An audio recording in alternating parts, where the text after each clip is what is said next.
Welcome to The Explainer. Today, we're taking a look at one of the most famous skylines on the planet. And we're going to uncover the story it tells. A story of ambition, money, and philosophy, all written in stone and steel. I mean, we all recognize it, right? But what makes it so distinctly New York? Well, you have to understand, this skyline is not an accident. It's really the city's autobiography, a physical record of how it went from this little colonial outpost to a global powerhouse.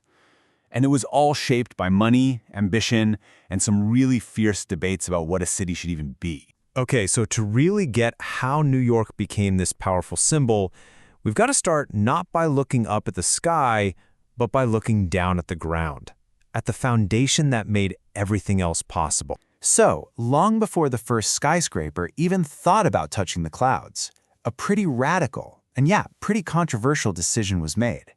And this one decision would define the physical and really the economic DNA of Manhattan forever. Okay, so back in the early 1800s, the city was just booming. But its streets, they were this chaotic mess left over from the old New Amsterdam days. And that chaos was a huge problem for business, for the flow of goods. The city needed a whole new operating system. And the solution they came up with was, well, it was brutally simple and totally rational. This thing, the 1811 Commissioner's Plan, was basically a declaration of war on nature in the name of commerce. I mean, it literally steamrolled the island's natural landscape, the hills, the streams, all of it. It just turned Manhattan into this blank, rectangular page ready for development. The whole point was to standardize everything, to make buying and selling land as easy as possible. And here's the crucial part. This relentless grid, this blueprint for business, did way more than just organize the city. By locking Manhattan into this flat, horizontal plane, it accidentally created the perfect launch pad for the vertical explosion that was just around the corner. It set the stage for the entire skyline. So, with the grid forcing everything to be orderly and flat, there was really only one direction for ambition and for money to go, and that was up. This sparked this just dazzling, fierce competition that gave us some of the most iconic buildings we know and love today. This race to the sky really kicks off in the early 20th century. You've got buildings like the Woolworth here, which people called the Cathedral of Commerce. And that tells you everything, right? These weren't just office buildings. They were giant, glittering monuments to corporate power. And every single one of them was trying to grab that coveted title, the world's tallest building. And this incredible race for height, it found its perfect, and I mean perfect voice, in the style of the Roaring Twenties, Art Deco. Think of it as the visual language of the machine age. It was all about being sleek, glamorous, and looking to the future. It just perfectly captured that boundless optimism and industrial power of the era. And that competition, it really comes to a head with these two incredible Art Deco rivals. First, you have the Chrysler Building. With that amazing gleaming spire, it grabs the title of world's tallest in 1930. But for less than a year. Just 11 months later, the Empire State Building shoots past it, claiming the crown and holding on to it for the next 40 years. What a moment. Okay, so after that breathless race to be the tallest, a whole new kind of battle starts to take shape. This time it wasn't about height or scale. It was about the very soul of the modern city. It was a philosophical war, and it was fought with radically different styles of architecture. So on one side, you have the sleek, cool, elegant international style. Think of the Seagram Building. Its whole philosophy was less is more. It was all about glass, steel, and this kind of minimalist perfection. But then, a challenger shows up, and it's raw, it's confrontational, it's brutalism. And you can really see it here.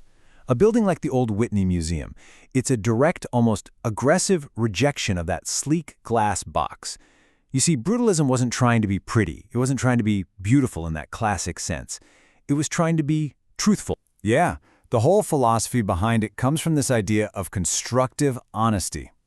The goal is to just strip away everything fake. No paint, no fancy covering, just the raw, exposed concrete. Sometimes you can even see the marks from the wooden molds. The building structure is the decoration. It is what it is, totally honest and completely unapologetic. So just when it seemed like modern architecture was stuck with these two choices, sleek glass box or honest concrete bunker, a third voice pipes up with this really playful jab at the minimalists. The architect Robert Venturi comes along and says, "Less is a bore." And with that one line, he basically kicks the door wide open for something completely new, postmodernism. And with postmodernism, the skyline becomes this incredible public canvas for debate. It threw out all the strict rules of modernism and brought back everything it had forbidden: ornament, bright colors, references to history, and even a sense of humor. All of a sudden, a building wasn't just about function anymore. It was about telling a story, about symbolism, maybe even telling a joke. And that story, that constant reinvention, it absolutely continues right into the 21st century. New York's autobiography is still being written, and its newest chapters are reflecting our values. Right now, in stone, steel, and glass. In our century, the city's focus has really shifted. It's not just about building higher anymore. It's about building smarter, more human-centered spaces. You see it in these incredible projects that take old, forgotten infrastructure, like the High Line, and turn it into these amazing public parks. You see it in these new, mind-bendingly thin, super slender towers. And you see it in powerful new structures that are all about resilience and rebirth. And there's perhaps no place where you feel the power of architecture to convey deep meaning more than at the 9/11 Memorial. Here, the design isn't about celebrating height. It's about marking absence. The two sunken pools, they create this powerful, quiet void. It's a space for memory, for loss, but also for the quiet, unshakable strength of this city. So when you step back and look at it all, the New York skyline is like this layered manuscript. That rational grid from the 1800s, that's the page. And on that page, you have the opulent spires of the 20th century and the resilient new structures of the 21st. It's a city that's just defined by constant evolution, where every single era adds a new chapter without ever erasing the ones that came before. So if buildings really do tell our story, what will New York skyline say about us 100 years from now? That's the thought I want to leave you with. Because this story is far from over. The skyline is never finished. And the chapter about our time, about our values, our ambitions, our challenges, is being built as we speak.